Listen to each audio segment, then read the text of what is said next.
You're now listening to the Tax Smart REI podcast. Hey, thanks for tuning into this episode of the Tax Smart REI podcast. Today, we're going to be talking about how to legally reduce taxes on W-2 and other active income. So this is an ever popular topic. Everybody's always asking about it, and there's a lot of shady information online. And today, we're hoping to demystify it and give you the big rocks, the big things you can really use. But before we dive right into that, I just do want to reiterate what we have been talking about over the last number of episodes. And that is, if you zoom out, right? Just zoom out, take the decades-long view instead of the year-long view, right? And look at that if you invest in rental properties over decades and you use tax smart strategies like cost segregation, depreciation, you're going to be able to build tax advantage income, right? So your cash flow is going to be tax free. That's going to reduce your effective tax rate.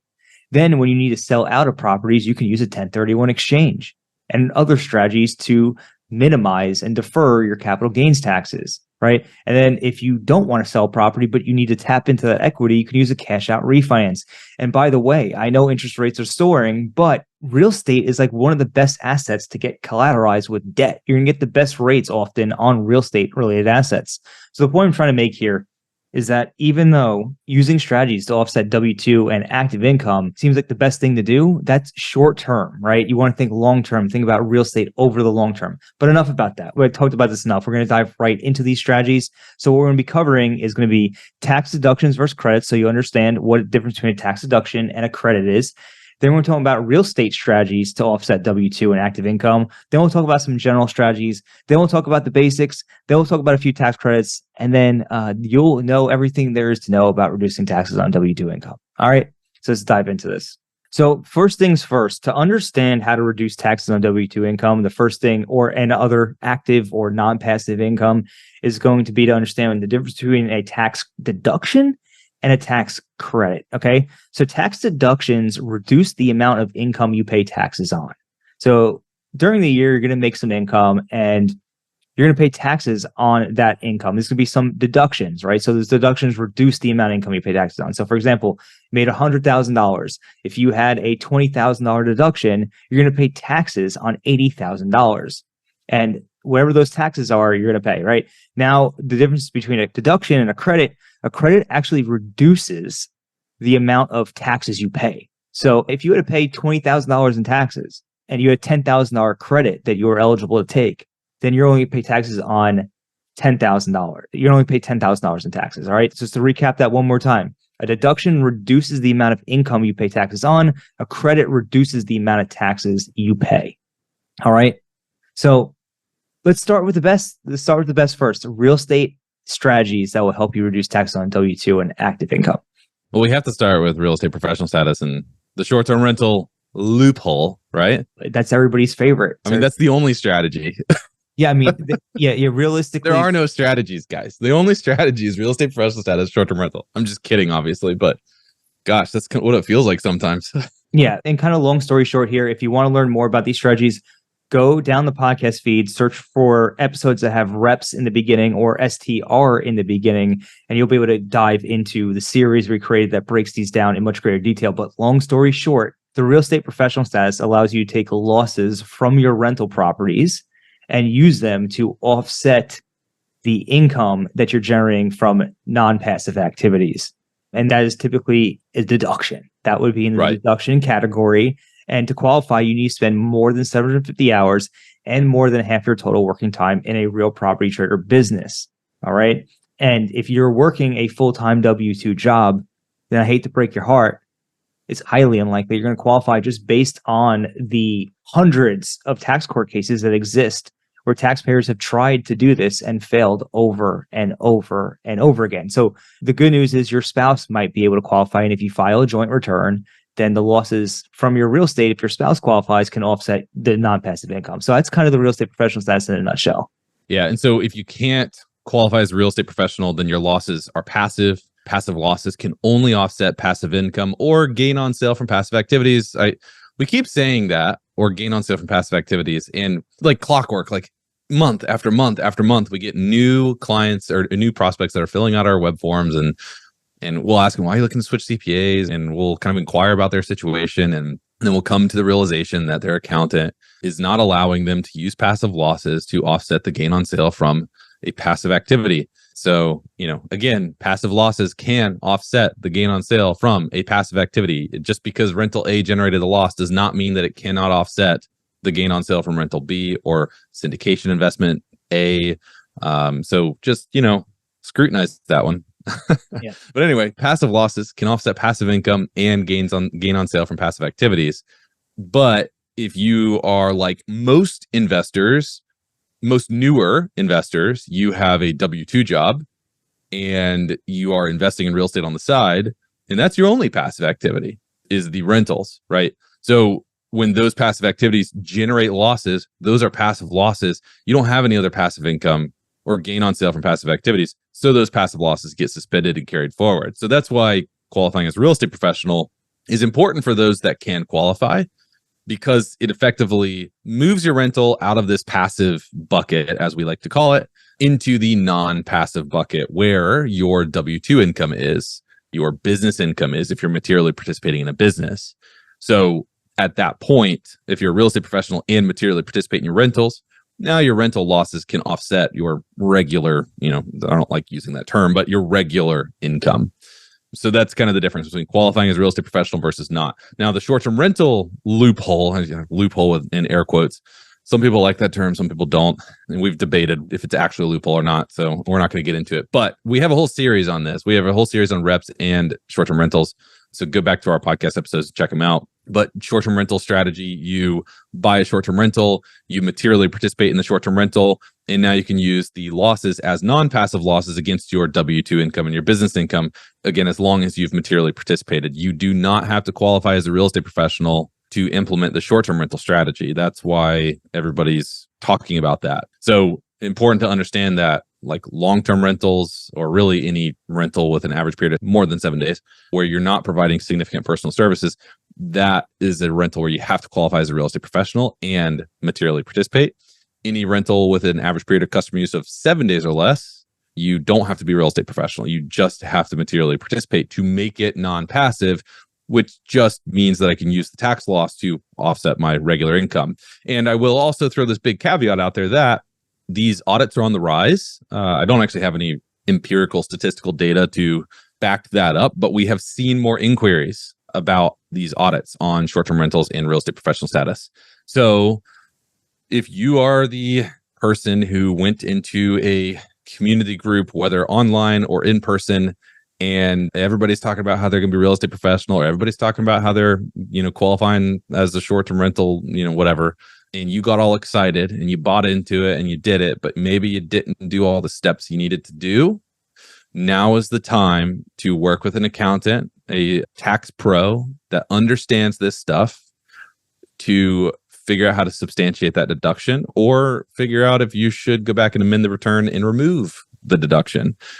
I think that there are a lot of people that get involved in groups and everybody says, we're going to do this. And they find an accountant that allows them to do it, even though they don't furnish or they don't substantiate it, or they could never have substantiated it. So people that are at risk for this are people that, one, don't have a time log. If you don't have a time log and you're claiming real estate professional status in the short-term rental loophole, you're toast. All right. Like there's no other way to say it. You're in for a really rough ride if you ever get pulled for an audit. And if you're working with an accountant who just takes your word for this and doesn't require you to furnish a time log, you should probably move on from that accountant. We require all of our clients to give us a time log so that we can substantiate this. One, scrutinize it, but then also substantiate the deduction on the return.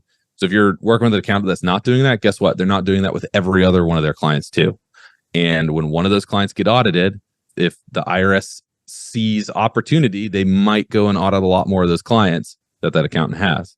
All right. So you got to be really careful with the service provider that you're using, right? But you got to have a time log, and that time log has to show that you spent a lot of time working on your rental real estate business.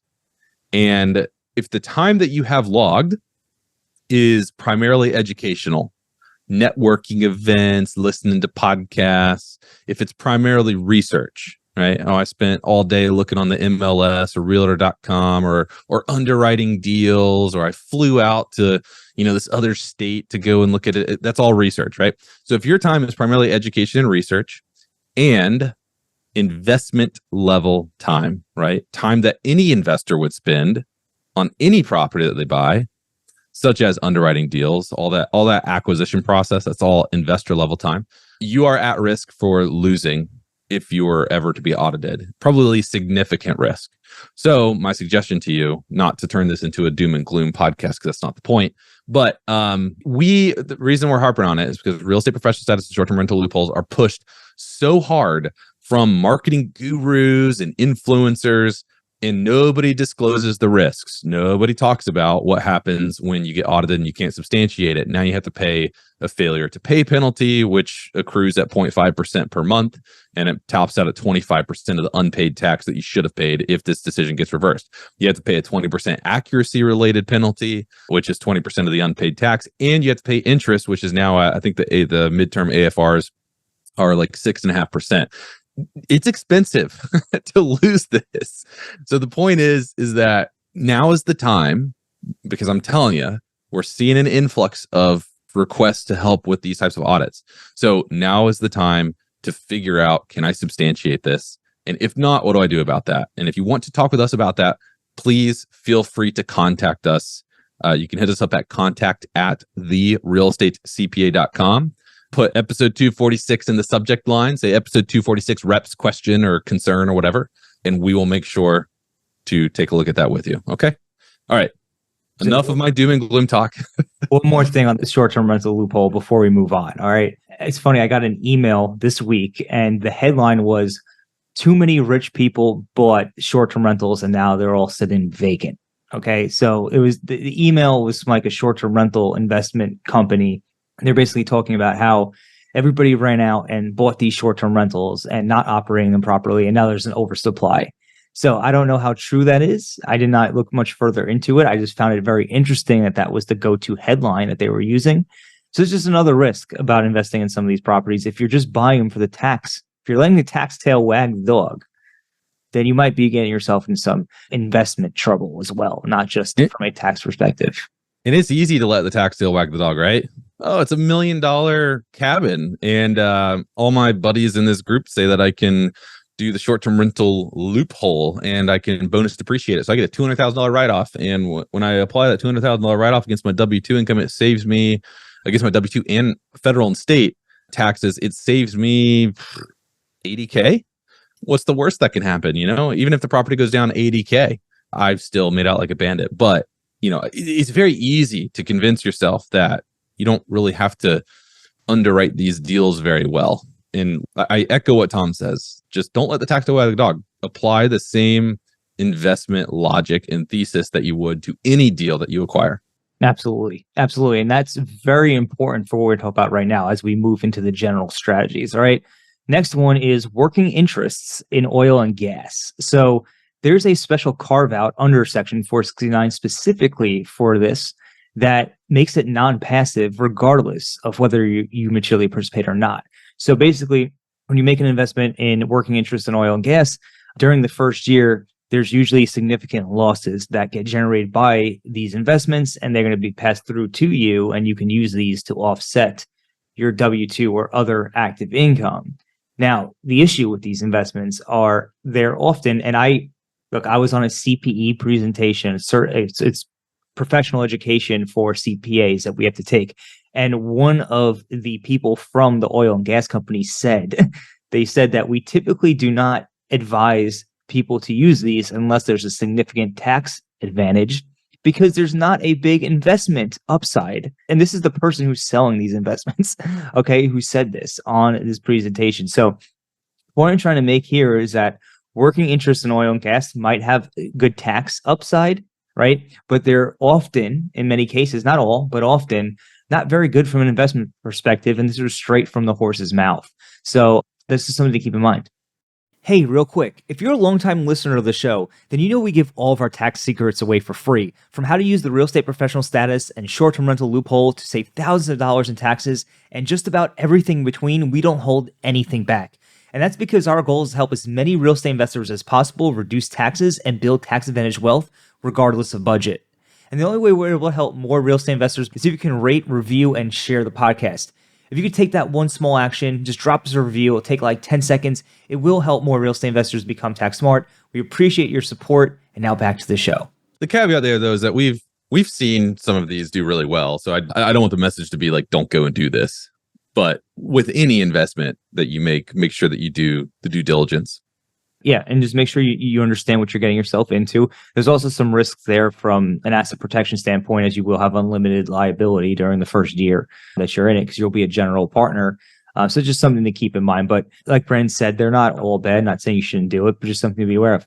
All right, so we're going to move right along. So another general strategy is to materially participate in a business, right, with a lot of depreciable assets, such as a laundromat, or a car wash, or a fitness center, assuming you own the assets. And the reason for this is because that businesses are not passive by default, like real estate tends to be. Real estate, if you meet one of the 7 material participation tests, will be non-passive. In fact, most businesses are non-passive. So this is just investing or buying into a business or buying a business or starting a business that has a lot of fixed assets related to it. And this is, in fact, this is kind of what the short-term rental loophole is. It is under this category effectively. So moving right along, another one, and this is for high income earners out there, it's non-qualified deferred compensation plans. I'm not going to go too much into depth on this one because it does get pretty complicated. But what this allows you to do is to defer your income into later years. So if you're generating a substantial amount of income, you can say, I'm not going to take that income today. I'm going to put it into one of these non-qualified deferred compensation plans, and I'm going to get paid out on that later. And what that does is it allows you to shift your income from your high income years where you might be in that 37% tax bracket into years where you might not be earning as high as income and deferring it. Now, there are some risks here. If your company goes bankrupt, if the company that is providing your non-deferred compensation plans goes bankrupt, you might lose this benefit. So there are some risks here, but it is a way to do it. It is not uncommon. These things do happen. So these are common plans you will see in place. That's just another way. And now we're going to move into some of the more basic ways. Okay. Now these are the ways that you've heard of. These are the ways that you go to your tax professional and they tell you, or you Google how to reduce tax on W-2 income. You'll find 1,000,001 articles telling you how to do it. All right. And that's contributing to a traditional IRA. Contributing to a traditional IRA can help you reduce taxes on W-2 and other active income if you're under certain income thresholds. Once you're above those income thresholds and they're indexed for inflation and change every year, then they will be non-deductible. But it is one way to do it. And when you do increase above those thresholds and it becomes non-deductible, there's a tactic called the backdoor Roth IRA contribution. So, and we're not going to go into it, but you still have the ability to get money into an IRA. It just has to be a Roth IRA. Oh, well, I mean, it doesn't have to be. You could make a non-deductible contribution to your traditional IRA if you so choose. But if you wanted to get money into a Roth IRA that's already been taxed, and this is like one of your only other options to do it or to utilize this capital, you could explore something like that. Don't do that without solid guidance because there are landmines that you can step on if you're not careful. So kind of following the theme of traditional IRAs, and there's also 401ks, right? So we can make the contributions, get the employer match. We're big believers of make the contribution, get the employer match, then decide if you want to keep contributing after that. But get that employer match because it's part of the compensation factor for the vast majority of companies. But what we should also mention is self-directed IRAs and solo 401ks. So a self-directed IRA, it could be a SEP IRA where you can be running a business, and a solo 401k for that matter. You can be running a business, and if your business is profitable enough, you can actually contribute $66,000, up to $66,000 to these plans, self-directed IRAs, SEP IRAs, and solo 401ks. So you can take a significant amount of your business profits, basically, and contribute to your retirement accounts and get a deduction for it, a significant deduction for it. So if you are running a business and you are netting a good amount of money, good amount being high 5 figures, probably at the least, then get with your accountant and explore SEP IRAs and solo 401ks. If you go the IRA route, explore self-directing the investments. I know a lot of the investors in our network self-direct their investments. That way they can invest the money that they're saving into real estate deals, maybe as a passive partner. So that's something that we've talked about before as well, but just another option for you if you're running a business. Right. And 403Bs typically fall under the same category, very similar to 401Ks. So it's another one out there. I know it's like for more education. There's other ones too, but retirement accounts typically will help you get deductions that could be to help you reduce your W-2 and active income. Now we have HSAs, or health savings accounts. And if you have a high deductible healthcare plan, you can qualify for a HSA and you can contribute to the HSA, and the HSA will help you reduce taxes on your active income. So very straightforward there. Then we have itemized deductions, right? So if you could take the standard deduction it's a deduction against your income, right? But then if you itemize your deductions, you could deduct things like mortgage interest, state taxes, property taxes, charitable contributions, and you can make a significant amount of charitable contributions if you wanted to, if you so desired, to significantly reduce your income. So those are some basic ways to do it. Now, there's some other basic things you could do, especially under that itemized category, but that is pretty much, in a nutshell, a big bulk of how you can reduce taxes on this form of income. Now we're going to move into tax credits. Okay, so tax credits, remember, deductions reduce the amount of income that you pay taxes on, and credits reduce the amount of taxes that you pay. And there's a few credits out there that probably are on people's radar right now. The EV credit, the electric vehicle credit, has been popular for some time. That is a credit that you can go out there and qualify for. Then there's the low income housing tax credit. And something very interesting about the low income housing tax credit, I did some research on this recently preparing for this podcast, is that it's a passive activity credit. And you typically can't take passive activity credits unless you're actively involved. But there is a carve out for it. There's a short window, and that's you can take the amount of credit up to $25,000 worth of a deduction for you. So let me give you an example on how that would work. If you were in the 37% tax bracket, then a $25,000 deduction would be worth $9,250 to you. That's the amount of tax credit you could take for the low-income housing tax credit against your income if you are passively involved, if you're not a real estate professional. Are there income limits to that? I don't believe so. I think that's just the carve out. If you have it, then you're able to do that. So where are all the solar guys getting their details from? Because I see like this proliferation recently of solar deals that people are pushing, and they say you get these big tax credits. Not only do you get these big tax credits, but you also get all this depreciation expense that you get to write off against your regular income. Yeah. So for the solar credits, if you do take a solar credit off of like a primary residence, like if you do qualify for a solar credit on your primary, that's going to be able to offset your tax liability. But when it comes to rental properties, you will be subject to the passive activity rules. So it's just something to be to note that the solar credit may not help you offset your tax liability if you do not qualify as a real estate professional. Yeah. So like how this applies is, again, I know that there's like a proliferation of solar deals being pushed in the market right now.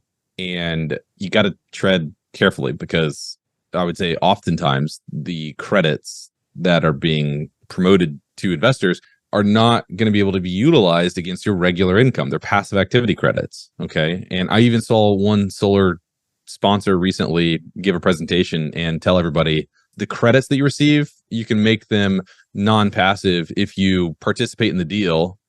And in his way of participating was like everybody flies out to the deal and walks the solar farm, and then you fly home.